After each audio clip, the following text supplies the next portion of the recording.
রমজানের শেষ শুক্রবারে বাজারে বেড়েছে ক্রেতার ভিড়। ঈদ উপলক্ষে বাজার সদায়ে ব্যস্ত সময় পার করছেন ক্রেতা বিক্রেতারা। সে খবর জানাতে রাজধানীর কারওয়ান বাজারে আছেন সহকর্মী অন্তরা সেন। সরাসরি যাচ্ছি তার কাছে।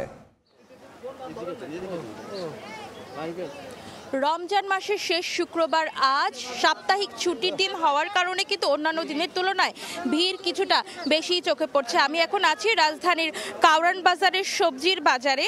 এখানে সকাল থেকে বাজার ঘুরে আমরা যে দেখেছি যে বাজারে স্বাভাবিক রয়েছে সবজির দাম, ক্রেতারা বাজার করে বেশ স্বস্তি প্রকাশ করেছে।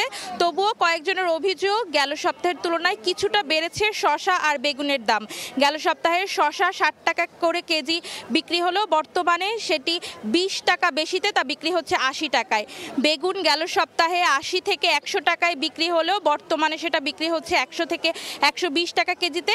তবে লেবুর দাম কমেছে, বর্তমানে লেবুর ডজন কিন্তু বিক্রি হচ্ছে সাইজ ভেদে, ডজন বিক্রি হচ্ছে সাইজ ভেদে 60 থেকে 180 টাকায়। তবে বেড়েছে মুরগির মাংসের দাম। ব্রয়লারের দাম কিন্তু আগে গেল সপ্তাহে ছিল 210 টাকা কেজি। ব্রয়লার মুরগির মাংস কিন্তু এ সপ্তাহে বিক্রি হচ্ছে 220 টাকা কেজিতে।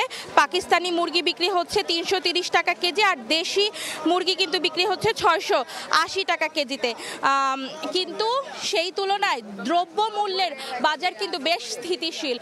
দ্রব্যমূল্যের গেল সপ্তাহেও যে দামে বিক্রি হয়েছে দ্রব্যমূল্য, এ সপ্তাহেও কিন্তু একই দামে দ্রব্যমূল্য বিক্রি, একই দামে নিত্য প্রয়োজনীয় দ্রব্য বিক্রি হচ্ছে। এই ছিল রাজধানী কারওয়ান বাজার থেকে নিত্য প্রয়োজনীয় দ্রব্যের সর্বশেষ খবরাখবর আমার কাছে।